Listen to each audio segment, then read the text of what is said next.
ये तस्वीर देखी आपने? ये तस्वीर हजार शब्दों से ज्यादा बोल रही है। और जब तस्वीर में दुनिया की सबसे ताकतवर कुर्सी पर बैठा शख्स मजाक का पात्र बन जाए तो कहानी सिर्फ तस्वीर की नहीं, ताकत और संदेश की भी हो जाती है। दरअसल सोशल मीडिया पर एक कार्टून तेजी से वायरल हो रहा है जिसमें अमेरिका के राष्ट्रपति डोनाल्ड ट्रंप को एक विशाल ईरानी मुट्ठी हॉर्मुज जलडमरू मध्य से बाहर खींचती हुई दिखाई गई है।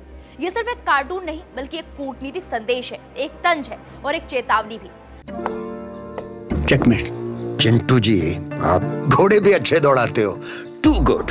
थर्मोकूल कूलर, सिर्फ ठंडी हवा बाहर नहीं आएगी, आपका बड़प्पन भी बाहर आएगा। थर्मोकूल, इंडिया का नया अंदाज।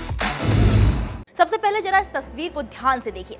कार्टून में ट्रंप हंसते हुए नजर आ रहे हैं, लेकिन उनकी हालत कुछ और ही कहानी बयां कर रही है। एक विशाल काय ईरानी मुट्ठी उन्हें पकड़कर स्ट्रेट ऑफ हॉर्मुज से बाहर खींच रही है। यानी साफ संदेश, हालात पर कंट्रोल किसका है, ये दिखाने की कोशिश की गई है।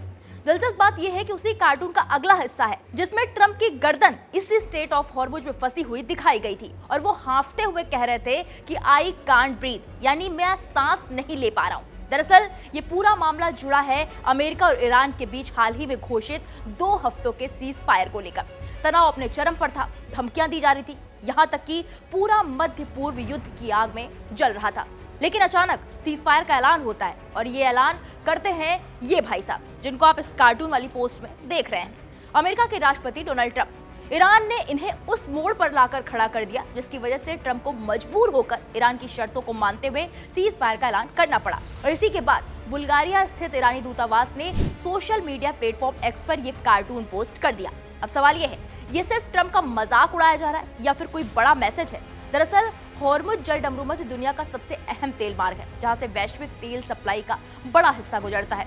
ईरान हमेशा से इस इलाके को लेकर बेहद संवेदनशील रहा है और कई बार चेतावनी भी दे चुका है कि अगर उस पर दबाव बनाया गया तो वो इस रास्ते को बंद भी कर सकता है। और जंग के दौरान उसने ऐसा किया भी, जिसकी वजह से कई देशों पर महंगाई का खतरा मंडराने लगा। ऐसे में ये कार्टून एक तरह से ताकत का प्रदर्शन भी है और ये बताने की कोशिश भी कि इस इलाके में असली पकड़ किसकी है। सोशल मीडिया पर इस कार्टून को लेकर जबरदस्त बहस छिड़ गई है। कुछ लोग इसे ईरान की सॉफ्ट पावर बता रहे हैं तो कुछ इसे सीधी सीधी ट्रोलिंग कह रहे हैं। लेकिन एक बात साफ है, डिजिटल दौर में अब लड़ाई सिर्फ हथियारों से नहीं बल्कि इमेज और नैरेटिव से भी लड़े जा रही है। एक्सपर्ट्स मानते हैं कि यह सिर्फ एक कार्टून नहीं है बल्कि एक संकेत है। संकेत इस बात का कि सीज फायर के बावजूद तनाव पूरी तरह खत्म नहीं हुआ है और दोनों देश अपने अपने तरीके से ताकत दिखाने में लगे हुए हैं। तो एक कार्टून जिसमें हंसी भी है, तंज भी और संदेश भी, ये बताता है कि आज की दुनिया में जंग सिर्फ मैदान में नहीं बल्कि दिमाग और डिजिटल स्क्रीन पर भी लड़ी जा रही है। अब इस कार्टून पर आपकी क्या राय है, हमें कमेंट बॉक्स में जाकर जरूर बताइएगा।